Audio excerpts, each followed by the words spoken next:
Assalamualaikum warahmatullahi wabarakatuh. Perkenalkan, nama saya Nurul Hikmah dengan NIM 2110114000638 dari kelas 08 TPLP 009 Program Studi Teknik Informatika Universitas Pamulang. Pada video kali ini, saya akan menjawab 3 pertanyaan studi kasus dari mata kuliah Interaksi Manusia dengan Komputer yang dibimbing oleh Ibu Intan Kumalasari Eskom Mkom. Topik yang akan dibahas adalah tentang papan informasi publik interaktif yang menggunakan kombinasi sensor jarak dan sensor gestur tangan. Oke, sebelum saya masuk ke pembahasan soal studi kasus, terlebih dahulu saya akan menjelaskan beberapa istilah penting yang berkaitan dengan materi ini. Yang pertama yaitu sensor jarak. Sensor ini dapat mendeteksi keberadaan objek di sekitarnya tanpa perlu disentuh dan biasanya digunakan untuk mengaktifkan sistem secara otomatis saat pengguna mendekat. Kemudian ada sensor gestur tangan, yaitu teknologi yang memungkinkan pengguna memberikan perintah hanya melalui gerakan tangan seperti menggeser, mengetuk, atau memperbesar tampilan tanpa menyentuh layar.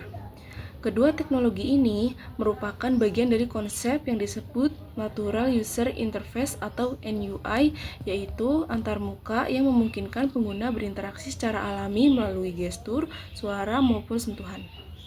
Dengan memahami konsep ini, kita bisa lebih mudah melihat bagaimana teknologi tersebut diterapkan dalam sistem interaktif yang dibahas pada soal berikut ini.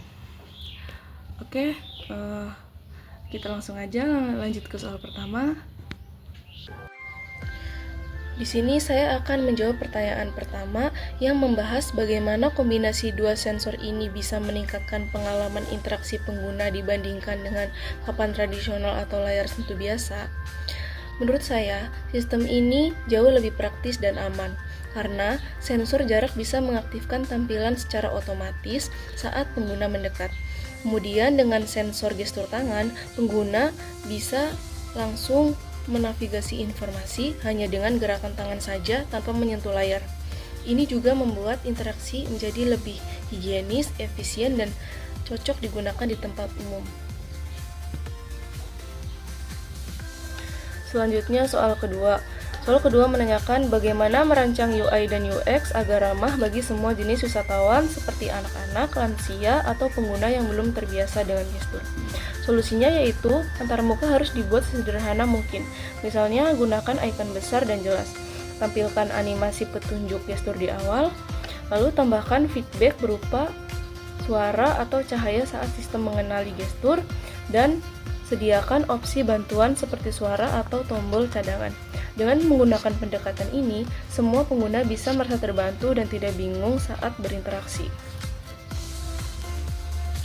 Lalu di pertanyaan ketiga ini ditanyakan tentang evolusi antarmuka dari CLI ke GUI hingga NUI, serta faktor-faktor yang mendorong perubahan itu. Jadi, secara singkat, perkembangan ini terjadi karena kita ingin membuat interaksi dengan teknologi menjadi semakin mudah dan alami.